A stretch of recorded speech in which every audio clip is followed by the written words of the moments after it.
As you may know, folks, just while I've got your attention for a minute, we're sponsored this year by the Rangers Youth Development Co. And they have a wide range of products that are on offer, from Rangers Lotto, Union Jackpot tickets, plus a range of Legends merchandise that's designed by the renowned artist Stanley Chow. Mugs, coasters, prints, etc. They're on sale now, and on them some real legends: Walter Smith, Ali McCoy, Steven Gerrard, John Gregg, Davy Cooper, Graham Souness, Barry Ferguson, Richard Gough, Lorenzo Amoruso, and they are brilliant. So if you want to help support the future of Rangers Youth Development, and hopefully we're seeing with Finley Curtis coming through that this will be one that's off the production line, visit www.rydc.co.uk for full details on all the products, or click the link in the show description to visit RYDC's online store.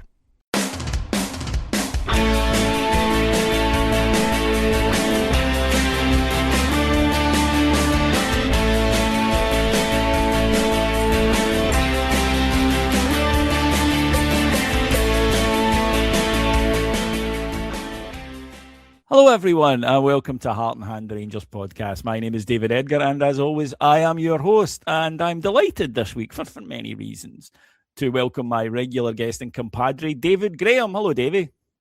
Davey, listeners, good afternoon. A solid weekend for yes. the I thought you deserved that after being here the last couple. That a weekend that went quite well for us. Then I thought, yeah, I'll get David on. He's earned this.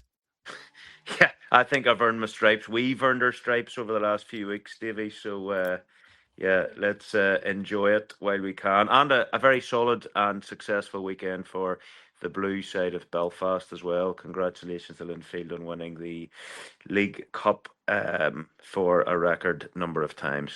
Yeah, I'm surprised you've sobered up enough to be here. But we're actually going to call on that, on some of David's previous experience as the chief exec of Linfield, and of course his time at Rangers, as we discuss not so much the new CEO Jim Gillespie at Rangers, but what the role entails and what sort of things you need in the modern football world. But before that, obviously we're here to talk about the football.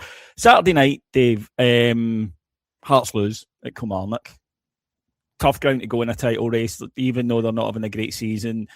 You know that many a team can come a cropper down there on a big game. They can get up for these big games, Kelly, and good coaching staff, obviously.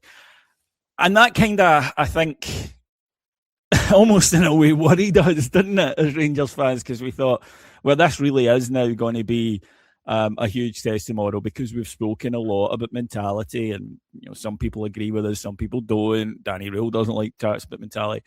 But had Rangers firstly continued the poor away form, then I think it would have kiboshed any lingering hopes of a title win. But secondly, having been handed that opportunity to get it back to 3 points, to just 3 points off the lead with 8 games to go, a position which, even though there's been ups and downs since when Russell Martin left, we would certainly have been all over. If we had bollocksed that yesterday, then I think it would have been very, very hard for either the squad or the support to think we can do it. And more importantly, what you say to Hearts then is, you don't need to worry about us because we won't take advantage when you make an error. Yeah, look, I don't want to start off in a negative fashion, given, as you say, the subject matter over the previous couple of Mondays. But it is actually crazy that we are where we are. I think for 2 reasons. One, because of the utter disaster that was Russell Martin and the atmosphere around the club and everything, and what Danny Rule inherited. And 2, because, and we'll get into the pick the bones out of the match, 2, because we, in my view, have not got anywhere close to what you would expect to be a league-winning squad. And it's a great place to be in. It's a very surprising place to be in. And I think in a way there was almost, and I'm not quite sure the term, you're better educated than me, Davey, but Finley Curtis, who I think, congratulations, has just got into the Scotland squad, who has saved our skin away in Paisley at the start of the season with a deflected shot and goal, who was outstanding against Hearts for Kilmarnock on loan on Saturday night. And there was almost a sense, thinking of that, where I was like, firstly, he's going to start Gassama. I don't know why I thought that, and I was corrected. And secondly, I thought, see if we drop points, given just what I said about Finley Curtis, I would have been absolutely apoplectic this afternoon. So, look, we won. We'll get into the nuts and bolts of how it, again, wasn't a classic, but 3 points is 3 points, and we're on to the next one. No, totally. Yeah, I mean listen, that's a separate discussion, one we've had in the past about loaning players to clubs in the SPFL. That's sort of the scenario. They can take points off opposition, but they can't, or they can help do that, but they can't hurt you. And it's something we haven't played well enough, I think, over the years. But more importantly, Finley Curtis is doing really well. When we get him back in the summer, we'll have a player that's got much more experience and being in the Scotland squad, etc. A real asset, I think, arriving back in the summer. Somebody that comes in and you're quite excited to see how he progresses. And I know that at times it's frustrating because our right side is not great, and certainly I felt Finley Curtis would have a role to play. Long term, though, I think it probably was the best for him to go there, and I think long term we'll get that benefit. Yeah, and I think what it does do is it probably highlights in a way where the squad, and again, I apologise if this does sound negative, but just if you look at our squad and kind of where we're at and the money we've spent in terms of the contribution from the outlay on that money, there's certainly a lot of work to do. And if Finley Curtis can come back, hit the ground running in the summer, and actually it would be great to see an academy player actually become a first team regular, because again, there's a separate podcast on this, but it just doesn't happen. It quite frankly doesn't happen at all, never mind not very regularly. No, exactly. And there is something different about Finley. Just, he's very centred, for a young lad. He's a really good pro, and he has that ability. He's got that he's so good at manufacturing space to get shots away. And that is a skill in its own. But yeah, that'll be more for next season. So we headed into that match at Paisley. I joke, but I think it's true. I've never seen us play well in Paisley, and I genuinely can't remember a time. I've seen us win a lot, thankfully, but I don't remember any game that we've been absolutely fantastic and outstanding in. And you know what you're going to get. I will say this, David. I thought that was not quite the St Mirren that you might have faced at the start, or that we did face at the start of the season. They've obviously had this very up and down season, started brilliantly, League Cup win, and then basically just flatlined. Lost their manager this week. So, you know what you're up against. But I don't think they were quite as in our face as you might expect normally when you're down there. No, it was, if I'm honest, it was a game where, like, it certainly wasn't a classic. Obviously, the weather played a contributory factor. I think we were fortunate, given the circumstances, to get them in, i.e., caretaker manager, and as you say, they were much less combative than I thought that than we previously have played, and in a way, again for the third time, apologies, their I suppose more meek and mild approach compared to normal suited us, because I mean, listen, I don't have any coaching badges to my name, but if you were playing our team at the moment, you would say get stuck into them early, because some of them won't want to know after 10 minutes. And I think it probably worked out for us that their approach was a bit more conservative. Yeah, I think so. But I have to say one thing that really does deserve credit yesterday for Rangers was the defending. Obviously, when you watch during the game, you're very tense, and I think at 1-0, you're always kind of half expecting that sucker punch after a bad couple of weeks. But the defence, Rangers yesterday, the defence was absolutely fine, absolutely rock solid. The two centre backs were confident; they dealt with everything. And look, Undulu is a big boy. He's quick, he's physical. He works hard off second balls, and I thought that Giga and Fernandez dealt with them really well. They were really comfortable. They didn't take risks, by the way. Watching it back, it was noticeable. A few times they played it into the channel. They found themselves in a bit of an awkward position. Do I try and control it? And then he's right up me, and I turn to play it, and they just knocked it straight out of play, David, for a throw, and got back out of position. And I quite like that. There's a time and a place to play. And there's a time and a place to safety first, reset, let's go again. And they made the right decisions yesterday, consistently. Yeah. Look, well, what I would say is that it's a difficult one, in that, probably, if I'm honest, I don't think hand on heart the manager knows what his best starting 11 is. But what I would say is the defence, and this is partly down to probably John Suter being form being poor of late, where I suppose the two centre halves kind of pick themselves, don't they, to an extent. Yeah. I think the fact then that you probably have a bit of a kind of tussle between Tav and Sterling, and then Romans has come in and pretty much nailed down that spot early on, and obviously contributed well with the goal yesterday. But we were the closest. The defence is probably the closest part of the team that we are settled in now, or dare I say that we're sort of content with, because I don't understand, and I'm led to believe he wasn't injured. We bring on Barami last week, for example, against Celtic. Then he's not in the squad. Then Asgard brought on. I'd say probably in a way the manager almost has sort of too many options in a way. But I think the defence is sort of settling, or has settled itself as best as we can for the running. Yeah, definitely. I think that Tav was decent yesterday. I have to say, I thought he was certainly more involved, and it was one of his better displays recently. But Sterling, if fit in the bigger games, would be in there for me because I think he's so solid. But yesterday, I thought Tav did the job well. And Rangers, we started pretty well.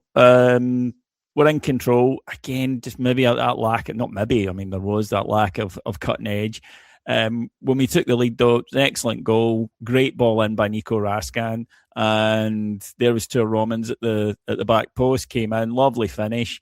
Initially, I thought, because the St Mirren player seemed so convinced he was offside, that he must be offside. But then when you see, he's not even close. I mean, he timed his run absolutely perfectly. A really clever finish, actually, David. It doesn't look spectacular, but if you actually watch it, the goalkeeper, I think, makes an error of judgment in that he's expecting a shot, and he kind of goes for the shot and goes down a little easier. But Romans is actually looking at him and therefore sees that he's doing that, and he's left the space and knocks the ball into it. It was a really clever finish. Yeah, I think there's no doubt we have seen bits and pieces of Romans over the last number of weeks and the months now, I suppose, where you can definitely we talk less about the player trading model than we once did, but he is certainly someone that you could see progressing and selling for a higher fee. There's definitely a player in there. As we say, there's a lot of positive attributes. I think probably actually, it was the first time where I thought he looked fitter. I think probably the last number of weeks have been intense. I was going to play two back-to-back Old Firms, given there's probably, quite frankly, nothing like it in the world. Is a tough learning curve, but he's come in. I like what I see, and hopefully with a full proper pre-season under his belt, we'll really see him kick on next season. Yeah, I think that's almost universal among the Rangers supporters, which is not always the case with a player. But I think he has impressed everybody since he came in. It was a nice finish. Then the frustration comes because you've got them where you want them.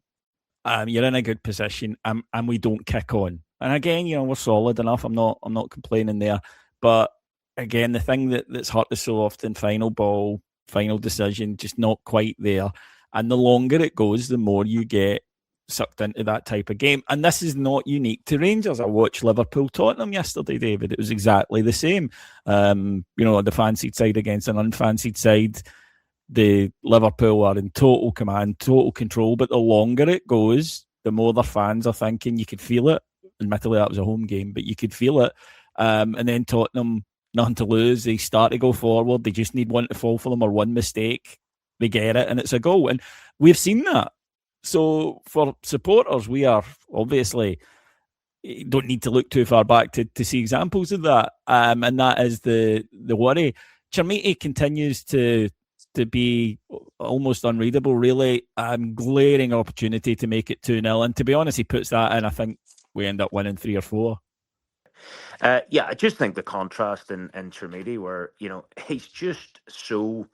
as we say in Northern Ireland, it's duck or no dinner. He just at times does world-class finishes, as he's done at both Parkhead and Ibrox, where you're going, bloody hell, like that. There's much, much worse starting in the Premiership. Yeah. And then there's times where you're like, has this lad ever seen a football before. And that's the real frustration with him, because actually, and it's a serious point, Davey, you know, when you actually look at his figures, he scored 5 goals in 33 games, you know, and Naderi's come in, scored 1 in 8. Now, you know, that's not the sort of firepower that wins you a league. And I think, like, again, we go back to it. Here we go again for the umpteenth week.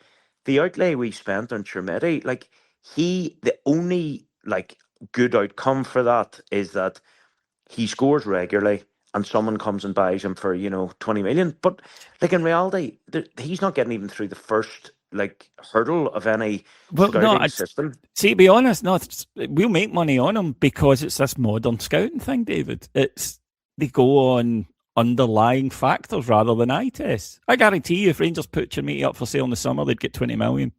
Easy. Listen, I don't disagree. So weird.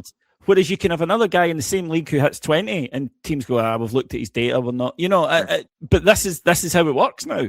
I think one thing, by the way, that's clear is that the manager is absolutely not a fan of Bojan Miovski.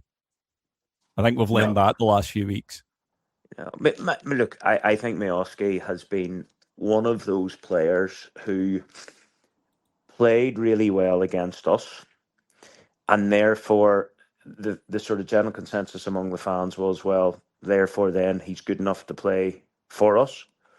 On that basis, Jordan Jones would have started every week for years for us, and obviously that's a story for another day. And I think in a way that's a real challenge now for the manager, because he's obviously fallen into this kind of, I suppose, trap, as actually a number of our managers have of late, where you take over the side in and around kind of Halloween, so you don't really have any international breaks for months.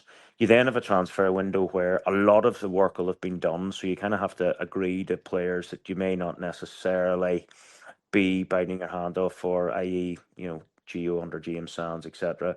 You then get yourself in the situation where you're then kind of trying to, like, make the most of what you've got, but in the same sentence, there will be certain players that, for whatever reason, you just don't fancy, and clearly Danny Rowell has made that. I have no information or intelligence as to why, but what I would say, and this isn't in either defence of Bojan Miovski or in criticism of the manager, but I still do feel the manager's selections, and even sort of the use of the bench and stuff, is the jury's still out on that.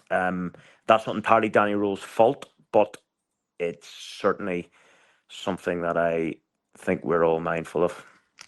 Yeah, I don't think that the way that Rangers play is the way that he ultimately sees us playing. Right. I don't. I think Rangers are a very direct team. I don't think he trusts the squad to be more expansive. I think that you'll see, you know, arrivals in the summer. I think you began to see it with Scov Olsen, even though it hasn't quite worked at the moment yet. But you're right about the firepower. It's a lack of firepower that has been an issue for us, and was the same again yesterday. Second half, you know, Rangers kept going, and there's always got to be a bit of refereeing controversy. If you'll just give me a second here to just get my high horse out here, David, I'm about to climb on it and have a bit of a moan here. And it's VAR lines, right? I don't trust the VAR lines that are used in Scotland. We don't have the same system that's used down south. We have gone for the cheaper one, obviously. We don't have the requisite number of cameras in ground for that, and we won't pay for it. And if a system is brought in that's supposed to be definitive, and this is, right, this is to clear up, and we are supposed to go, well, if they say it's offside, they say it's offside. And I've always wanted to do that. And if you listen to shows earlier in the season, that was my take on it. I was like, well, if they say it's offside, it must be offside. They've used the technology. But when I'm looking at some of these, not just in our games, and not just, by the way, in Celtic games, although I do think they benefit from a far more generous interpretation than we do or other teams do. There's a lot of questions about how the technology is used in terms of when do they, you know, what's the decision making for the frame that they choose, etc., etc. I think that when a system that is supposed to eradicate doubt has doubt about it, then it ceases to function properly. I think then when there are questions, when people don't trust it, and I don't trust it, then what's the point? So for me, it's either buy the real one or scrap it entirely.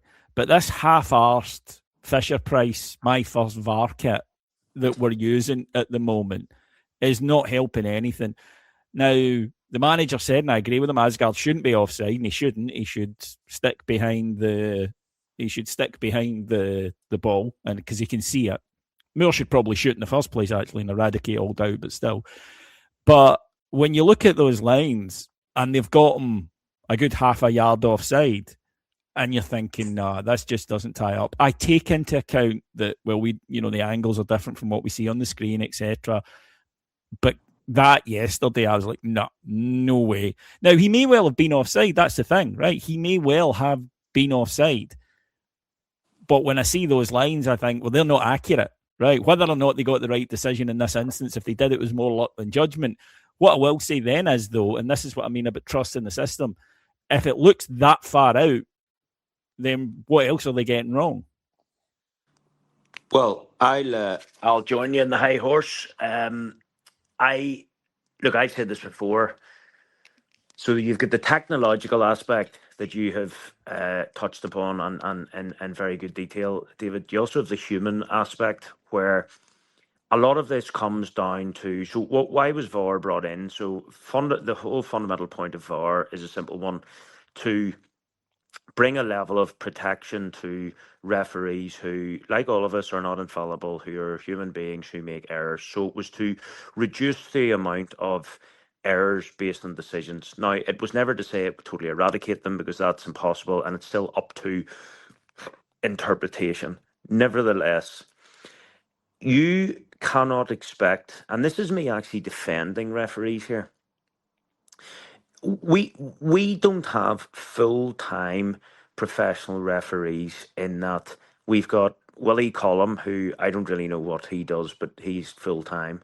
I think he does I think he's a podcast that he does, an internet show with Gordon Duncan once a month. I think that's about it, really. Right, yeah, it's very kind of him to allow us the privilege to listen to his expertise. But like, I remember making this point before about Kevin Clancy, where Clancy is a partner in some law firm in Glasgow or Edinburgh somewhere, who then was driving to Aberdeen to referee a game which we drew at the start of, I think, 2022. And in his defence, you essentially do a day's work, you then travel up to referee games where the Rangers team will have gone up the day before, spent the day at the likes of St Andrews. He's getting thrown in. So I think you're right on the technological side.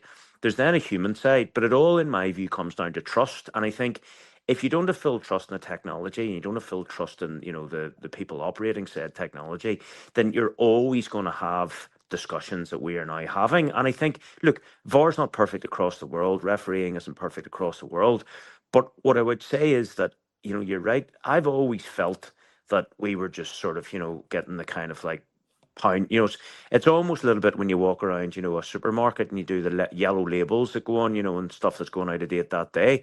We're almost getting the VAR and the referee with like a yellow label stuck on them. And that's the problem, because every time we all have this sort of conversation as to why we are where we are, and people hark back to the days of, we should be, Aberdeen won European trophies, we've won European trophies, etc., etc. But the world has totally changed, but we, as in Scottish football, have not changed with it. And this is one of the key aspects, is the standard of officiating.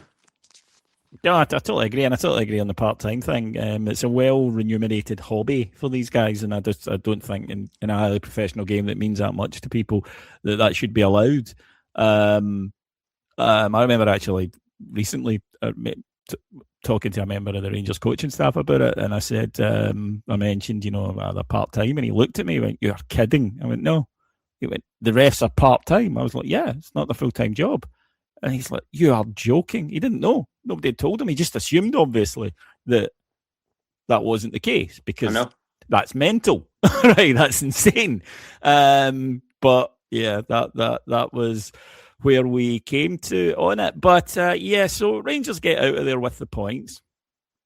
A hard-fought win, which, certainly I don't think has left anybody coming away going, we're going to romp this title. But it was important to get back on the horse. And I'm a great believer that you don't go from, 0 to 60 in a second. There are stages. And that was really probably the most likely outcome yesterday. Most likely good outcome for us yesterday was a hard-fought win. Although, as I say, we could have made it a bit easier ourselves.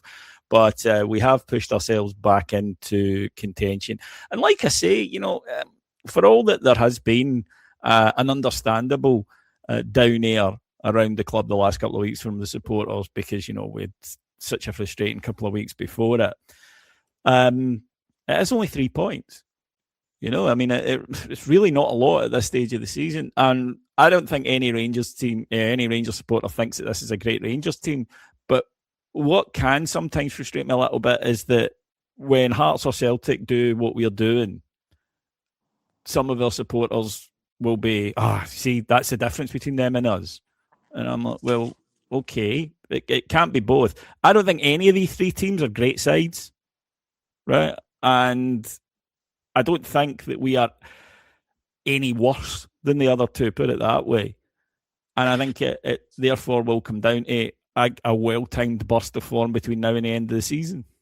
Yeah, well, look, I mean, it's cliche and all the rest. So, many games are there left? 8? 9? Yes, 8. 8. So, 8 cup finals. Obviously, look, my tuppence worth is, why am I somewhat apprehensive over the split? Probably because of where 2 of our away games will be. But ultimately as well, we can probably afford to consider draws as being good results in both those games if we are able to maintain our form elsewhere in the other games. One thing I would say is that I've always used the term when speaking to my boys about, well, we want to keep Hearts interested.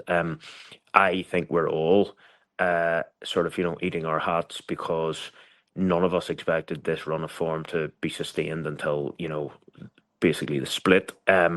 Whether or not they have got enough to get across the line is probably the same question that you're asking, ourselves and them as well. 3 sides being involved is very helpful, because having a third side that really needs to kind of stay in the mix, there's more pressure on them, and never did we think that Hearts and Motherwell would be a defining fixture in the Scottish League calendar, but here we are.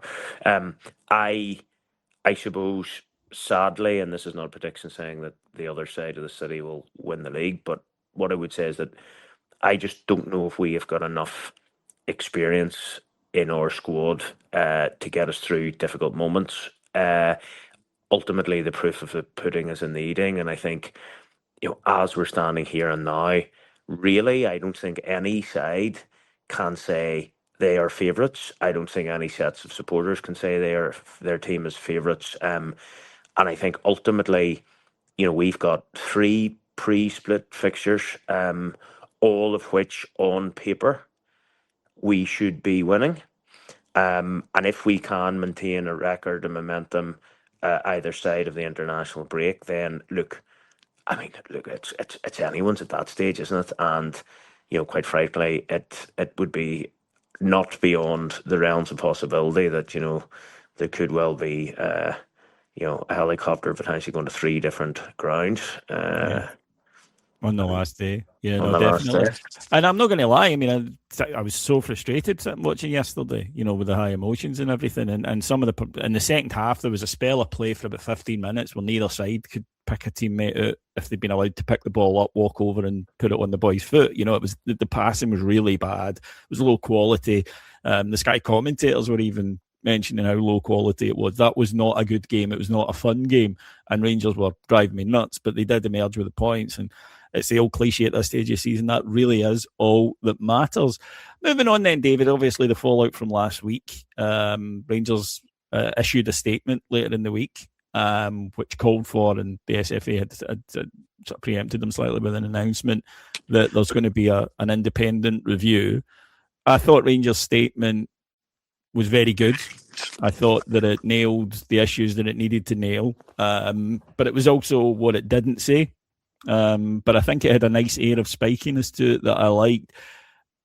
What I think is wrong-footed, because Celtic's response was very weak, and what I think is wrong-footed them is that Rangers said, look, we're willing to look at what we did wrong here in the planning of this match, but if you think we're taking all the blame for this, we are not. And we challenge the SFA, the police, and Celtic in an independent review. They'll have to say what they did wrong as well. And I think that there was almost a sense coming from Celtic of, shit, because their usual MO is just to blame everything on us, let the media do their work and then step back. And I think Rangers have slightly wrong-footed them here by saying, okay, yep, we'll admit we probably got things wrong, but we weren't the only ones, and we're not taking the rap for this on our own.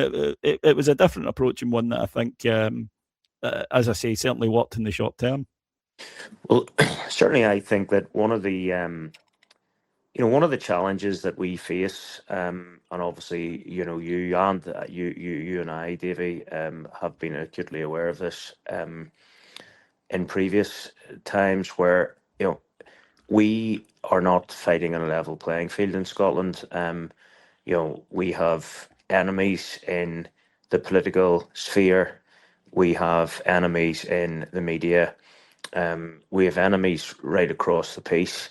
And I think those that are our friends are at times slightly unwilling to kind of raise their head above the parapet. And look, there's a podcast on that, there's maybe a whole series and the reasons why. But what I would say is that, and to be fair, Davey, you and I did agree in this last week where, we didn't cover ourselves in glory. And I don't mean that by, the criticism of boys running the pitch with balaclavas or whatever. Where we didn't cover ourselves in glory was that we changed the security plans. That was us. That was Rangers. That wasn't the police. I've made my points. I don't want to labour them again about, in terms of the access Celtic had and the fans had to various parts of the ground, etc., or the local area. There was issues where buses were parked, etc., etc., etc.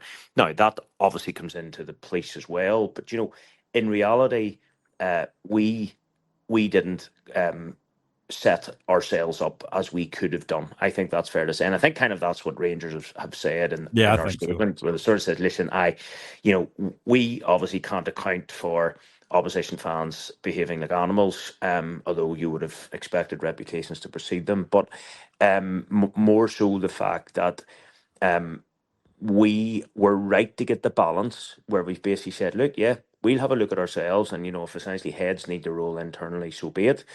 However, we're not going to accept this narrative of, fans were just jubilant, they just ran on the pitch. I mean, listen, here's the reality.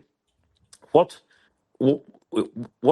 last week did, for the first time I think I've perhaps seen ever at Windsor Park, was, now granted there's half a dozen young lads ran on the pitch, but there was lads who invaded the pitch when Linfield scored in the 119th minute. Now listen, it wasn't a big issue.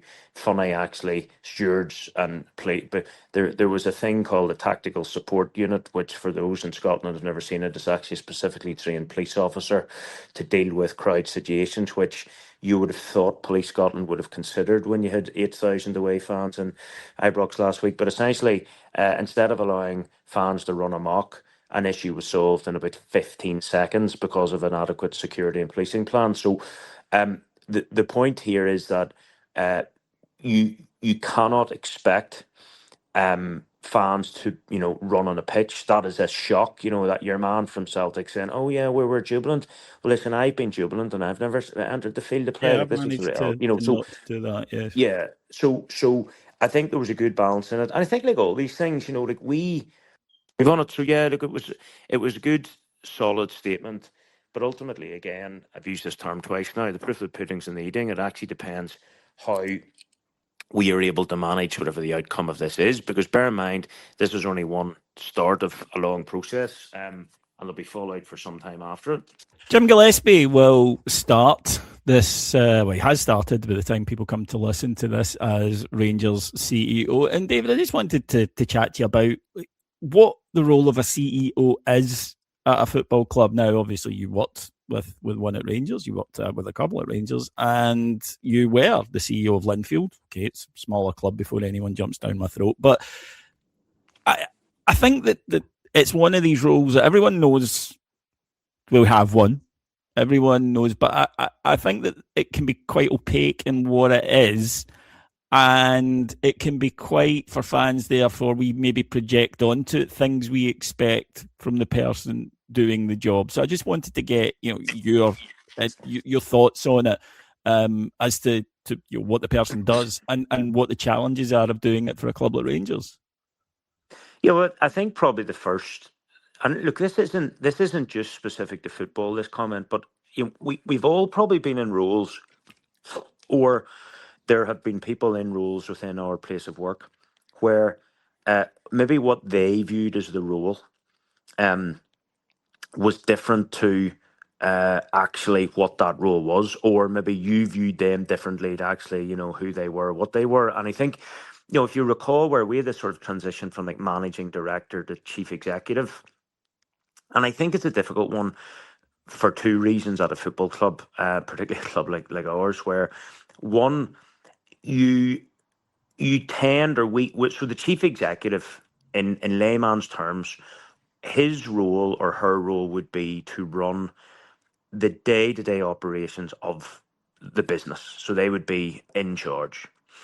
And they, in our case, will be in charge of an executive board. So essentially that board who will run the club on a daily basis, your commercial aspect, your finance aspect, your sporting director aspect, etc., etc. Now, you then, have another board where obviously you have essentially the owners of the club, the investors, whatever way you want to put them. And I suppose their role is to sign off on the big decisions. So whether or not that'll be spend over a certain amount, which obviously naturally will be in football clubs, football players, or, big renovations of the stadium or whatever the case may be, they look after the kind of macro level. The CEO will be in charge more of the micro level. Now, where I think the challenge comes in football is where even you're a chief executive of a huge company that's turning over more money than Rangers is, um, and you've got like a big board, as you'll call it, the investor board, whatever. And look, I've friends who are answerable to a board, where in the case you'll maybe meet quarterly, and you'll basically bring in the reports, and essentially it'll be a case of looking at where we're at financially, where the performances have been good, where there are areas to work on, and essentially you'll get grilled, you'll do all your various reports, and then in a nutshell, you'll move on for the next quarter. Where football is different is ultimately you live and die by your next result. So obviously there's going to be naturally a much greater like hands-on. You see Andrew Kavanagh like shaking hands in the way and stuff. Yeah, see, it's going to be a much greater hands-on um, influence at a football club, the same as you see the Wrexham owners there on Friday night, etc. So one of the challenges that Jim Gillespie will have, and it was a challenge that I had at Linfield and I saw at Rangers, is there's almost an aspect where, yes, you're managing those below you, but you're also probably spending a lot of time managing those above you as well. And in a way, because of the level of emotion that comes into football, that then makes decision making much more difficult, as in comparison to other businesses. And probably what I found just my own time at Linfield was that the role, I suppose, that I was approached to do, and that the chairman wanted me to do, and some of the other board members, by the time actually, I always used to joke, now listen, there's 17 in the board at Linfield, which is huge. They meet every 2 weeks. It's an archaic structure that needs to be modernised, and should have been modernised 20 years ago. But if you brought all 17 board members individually into a room and said, look, what does David Graham do, or what is his role, you probably would have got 17 different answers. And I think, excuse me, that is part of the challenge for Jim Gillespie, where there will be some people that will basically just expect him to be, a desk jockey, just sit locked to the desk and just, keeping the wheels on the tires of the road. Other people will be expecting, him to be quite vocal and come out and almost, provide leadership publicly. And really, in a way, the challenge for Jim Gillespie is going to be learning from the mistakes of others. I think, as it was put to me by someone within the club, and probably in the last week, where I think the message very clearly to Jim Gillespie was the last thing you do is hammer the fans, because Patrick Stewart come out over the Soonest banner, and listen, Patrick Stewart probably was, one of the most deeply unimpressive individuals to ever be involved in way out of his depth in any football club at all. But the key thing is that for me, you don't air your dirty linen in public. You don't openly criticise your own support, regardless of what they do. Because it's actually interesting that Celtic have had a ongoing battle all season with their ultras, and yet they were sort of, certainly not going to stick the knife in either last week. So I think Jim Gillespie needs to build a strong rapport with the fan base, a trust with the fan base. But I also think, from what I can gather, he will probably try to do a lot of his work behind the scenes, because, for me, and I'm speaking out of both sides of my mouth, I was always a strong proponent of like engagement, of speaking to fans, of being out in the front foot.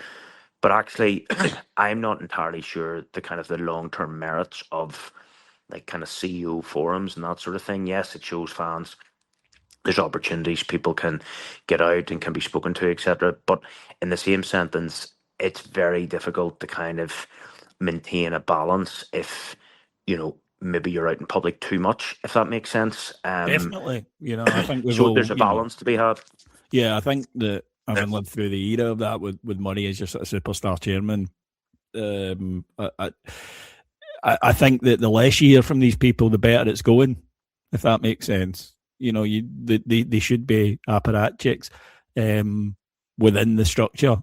And it's a case of, you're there to make sure that there are no fires to prevent them, rather than always to put them out. And I think that's something Rangers have been quite reactive for a number of years, and lurched, it felt like, into situations rather than looking ahead. And hopefully things are a bit calmer now, the ownership sorted, etc. The ownership did make mistakes. One thing that has, I think, given us all a lot of, at least a bit of hope for the future, is that Kavanagh does seem to make, he rectifies it quickly, doesn't double down. Yeah, that's a big thing. It is. I think, look, and anyone that, was around Andrew Kavanagh last weekend was said, like, I think they all are probably shocked at actually how big the task is. Excuse me, like, even for me, and I said, like, growing up a Rangers fan, being from Belfast, like, there were times where I was just like, what the hell is this? I mean, just in terms of like how big the club is, and the goldfish bowl in many ways that it is. But like what I would say is that, Kavanagh certainly is prepared to learn from his mistakes and learn on the job, and I think he realizes that the club is probably bigger than they understood. No, definitely. Yeah, I will say though that, and I want this on the record because we've never really said it, I fucking told you not to agree to that Sydney friendly. There's that's true. Tell the listener that is fucking. I fucking told you. There's the only thing I will say in my defence was and I think a lot of people say is it's a little bit like there's it wasn't your final decision. I will say that it wasn't David's decision. Yes, it was very far. It was very far down the line before I was even aware of it. Although one thing I will say, and a number of, I do think, I mean, jeepers, we got it badly wrong, that one, didn't we? But I think no one actually had quite considered that the fan reaction would be like that. And listen, like that was probably the worst part of my entire time at Rangers, was those couple of weeks. No, it was. It was brutal. Yeah, it was. I've long, you know me. I've long said, if everyone just listened to me, then the world in general would be a better place. Because, but then it's my curse to be right about stuff, but nobody realizing it because I look like such a fucking idiot. And I'm quite a fucking idiot on a lot of things. Actually, no, I take that back. It's not my cost. It's I shouldn't be allowed to be in charge of the remote, never mind in charge of anything useful. Anyway, that will do us for this week here on Heart and Hand, folks. We will be, of course, back next week. If you want more from us, and you should, because it's wonderful, you go to patreon.com/heart and hand, and we'll be back next week. Thank you to our sponsors, Rangers Youth Development Co. Thank you to our sponsors, Nord. Thank you to our producer, Mike Lee and Paul Miles. This is like a fucking Oscar speech. And thank you to Davy Graham. Yes, thank you, Davy. Thank you, listeners. The next game is the biggest game. Absolutely. Speaking of the Oscars, David, one of my favourite things I've seen today was I think it was in The Sun. Michael B. Jordan, the actor who won the Oscar, Best Supporting Oscar, I think, at the Academy Awards last night. But he's the co-owner of Bournemouth. Yeah. And they drew 0-0 at the weekend. So The Sun said it was an up and down weekend for him. Yeah, I'll bet. Yeah. I mean, you might have an Oscar, mate, but 0-0. I love the idea of him sacking off the party last. Fuck it, nah. I'm in too bad a mood. I'm away home. Swings and roundabouts. Anyway, folks, thank you very much for joining us. We'll be back next week. Till then, take care. Bye-bye.